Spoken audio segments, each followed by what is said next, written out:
ನಮಸ್ತೆ friends, lucky kitchen YouTube ಚಾನಲ್ಗೆ ಸ್ವಾಗತ. ಇವತ್ತು ಕೈಮಾ ಸಾಂಬಾರು ಮಾಡ್ತಿದ್ದೀನಿ. ಅದಕ್ಕೆ ಏನೇನು ಬೇಕು ಅಂದರೆ ಕೈಮಾ ತೊಗೊಂಡಿದ್ದೀನಿ, ಕಡಲೆ ತೊಗೊಂಡಿದ್ದೀನಿ, ಪೆಪ್ಪರ್ ಪೌಡ್ರು ತೊಗೊಂಡಿದ್ದೀನಿ, ಚಕ್ಕೆ ಮತ್ತು ಲವಂಗ ಮತ್ತು ಅರಿಶಿನ, ತೆಂಗಿನಕಾಯಿ, ಬೆಳ್ಳುಳ್ಳಿ, ಈರುಳ್ಳಿ, ಕೊತ್ತಂಬರಿ ಸೊಪ್ಪು. ಮಸಾಲೆನ ರುಬ್ಕೋಬೇಕೀಗ. ರುಬ್ಕೊಂಡಾದ್ಮೇಲೆ ಒಂದೇ ಒಂದು ಮೊಟ್ಟೆ ಆ್ಯಡ್ ಮಾಡಬೇಕು. ಸ್ಮೂತಾಗಿ ಬರುತ್ತೆ ಮೊಟ್ಟೆ ಹಾಕಿದ್ರೆ. ಮತ್ತೆ ಅದನ್ನು ರುಬ್ಕೊಂಡು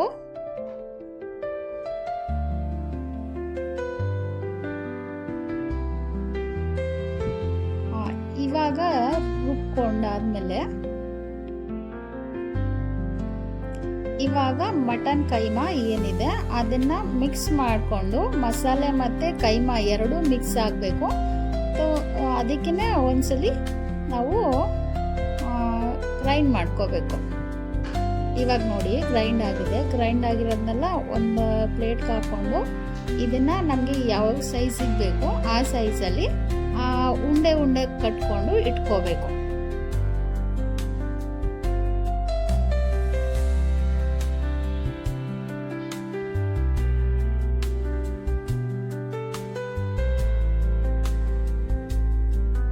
ಶೇಪ್ ಬರಲಿ ಅಂತ ಇನ್ನೊಂದ್ಸಲಿ ಕಟ್ತಿರೋದು. ಅದಾದಮೇಲೆ ಒಂದು ಬಾಣಲಿಗೆ ಸ್ವಲ್ಪ ಎಣ್ಣೆ ಹಾಕ್ಕೊಂಡು ನಾವೇನು ಉಂಡೆ ಕಟ್ಟಿರ್ತೀವಿ ಕೈಮಾ ಉಂಡೆ ಅದನ್ನೆಲ್ಲ ಹಾಕ್ಕೊಂಡು ಸ್ವಲ್ಪ ಫ್ರೈ ಮಾಡ್ಕೋಬೇಕು. ಅದು ಚೆನ್ನಾಗಿ ಬೇಯಬೇಕು. ಆ ಥರ ಒಂದು ಫ್ರೈ ಮಾಡ್ಕೊಂಡಾದ್ಮೇಲೆ ಅದನ್ನೆಲ್ಲ ಎತ್ತಿಡ್ಕೋಬೇಕು.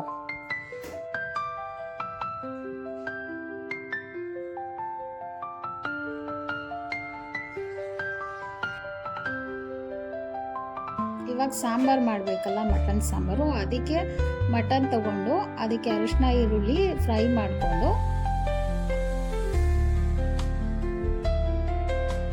ಇವಾಗ ಮಟನ್ ಸಾಂಬಾರು ಮಾಡೋದಕ್ಕೆ ಖಾರ ರುಬ್ಕೋಬೇಕು.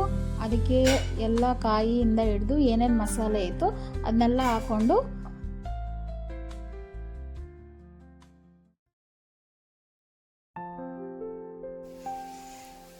ಇವಾಗ ಖಾರ ರೆಡಿ ಮಾಡ್ಕೊಳ್ಳೋದಕ್ಕೆ ಎಲ್ಲ ಮಸಾಲೆ ಏನೇನು ಮುಂಚೆ ಐಟಮ್ ತೋರಿಸಿದ್ವಿ ಅದನ್ನೆಲ್ಲ ಹಾಕ್ಕೊಂಡು ಖಾರದ ಪುಡಿ ಹಾಕ್ಕೊಂಡು ರುಬ್ಕೋಬೇಕು.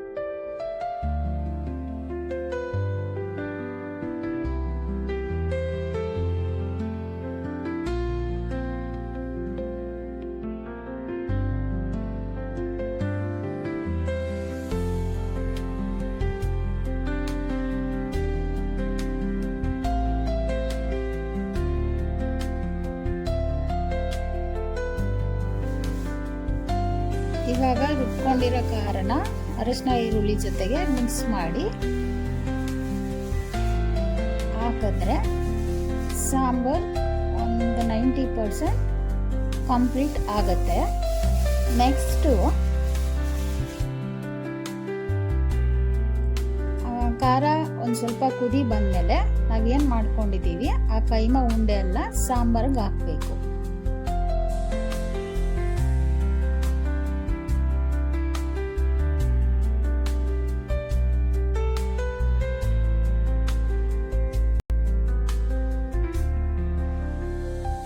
ಇವಾಗ ಅದು ಚೆನ್ನಾಗಿ ಬೆಂದಿದೆ.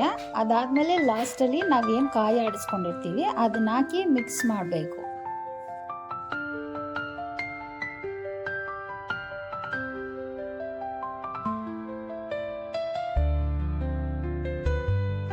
ಇವಾಗ ಸಾಂಬಾರು ರೆಡಿ ಆಗಿದೆ.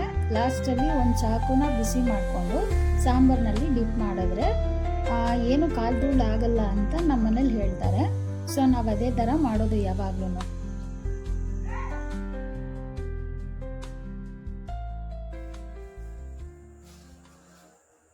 ಇವಾಗ ಸಾಂಬಾರು ರೆಡಿ ಆಗಿದೆ.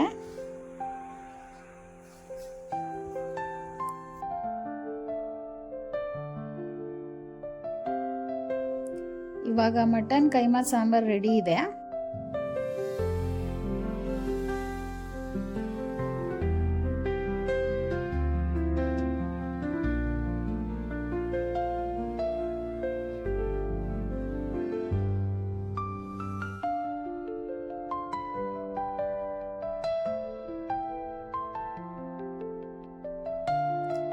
ಈ ವಿಡಿಯೋ ಇಷ್ಟವಾದಲ್ಲಿ ನಮ್ಮ ಚಾನಲನ್ನು ಸಬ್ಸ್ಕ್ರೈಬ್ ಮಾಡಿ ಮತ್ತು ಲೈಕ್ ಮಾಡಿ. Thank you.